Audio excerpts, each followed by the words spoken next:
Now setting up of policies, what policies you will set up in an organization? Okay, now let me tell you one very important issue about this whole policies. We make policies for Mars and try to implement it on Earth.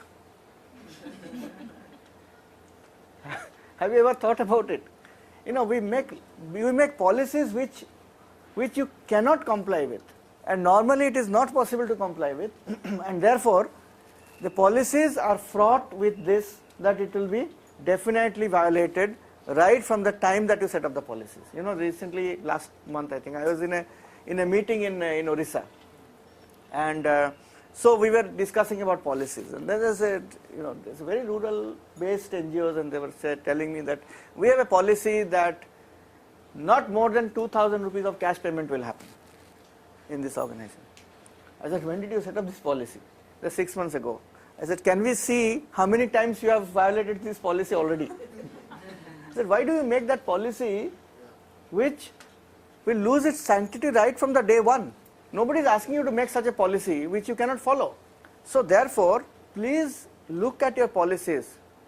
Learning number 1, exercise back home. Look at your policies and see whether these policies can be really implemented or not. There was one organization who said every purchase above 20,000 rupees will require 3 quotations. Now they were always, 20,000 for that organization of 5 crores was happening almost 2-3 times a month, and then how many times they will run around and get quotations? What is a good policy in that case? Should we not have quotations or should we have quotations? We should have quotations. We should, once a year, you can even have the policy where you select regular suppliers, yes, and then use them for a period of a year or something, and then review it after a year or 2 years, whatever you say. You have anything else? We should have an overriding thing that all the time it may not be essential as long as you have a tried and tested supplier for a period of time. So that the due diligence, what you both are also saying and you are saying, the due diligence at the beginning, we can make it in a very robust manner and freeze it for whatever time, for 6 months or a year. If the purchases are not too much, one-off, in a year one maybe, then of course you can afford to go for those processes. But if there are regular purchases happening, you cannot. So therefore, you need to find a way, but that doesn't mean that you will compromise on the accountability and the quality of your work. You can also have a financial committee. A finance committee. From all walks of life, from the people who are getting the services to your staff, you can have 3-4 members. Yeah, the issue is, every time the finance committee will meet, and every time, if it is more often, the purchases, then every time for the finance committee to meet and take a decision, it affects your other work, functioning of the organization. So you have to decide, basically, like large hospitals, for example, they have to regularly buy, and on top of having suppliers, also they have a committee to oversee this, because when you are buying 5 crores in a month, just shortlisting suppliers and leaving them to supply is also not the best option. So you may need to have a committee above it to supervise. So it depends on what kind of work that you are doing and what sort of policies you need. For example, method of accounting. How many types of accounting you can have? Cash basis and accrual basis. Accrual basis is basically due basis. Cash basis is when you pay cash, right? So accrual basis is a due basis of accounting. So whenever the payment is due, you have to make an entry in your books. In cash basis, whether the payment is due or not, when it is paid, then you make an entry in the books. That is the basic difference, right? Cash payments, what will be the limit for cash payment? What should be a good limit for cash payments? 10,000. Anyone else who would like to? 5,000. Okay.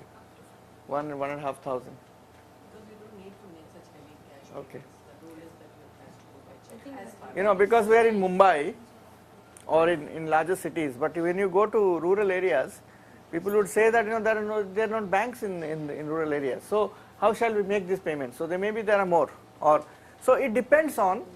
So on these circumstances. Yeah. See, for example, my foundation, we make monthly cash payments for a lakh of rupees. Reason being the teachers in our rural areas don't take salary. Exactly. by check. That's the point. Yeah. So you make Yeah, it's for individual. yes. Not, I mean, you are making a lakh of rupees, but collectively or individually?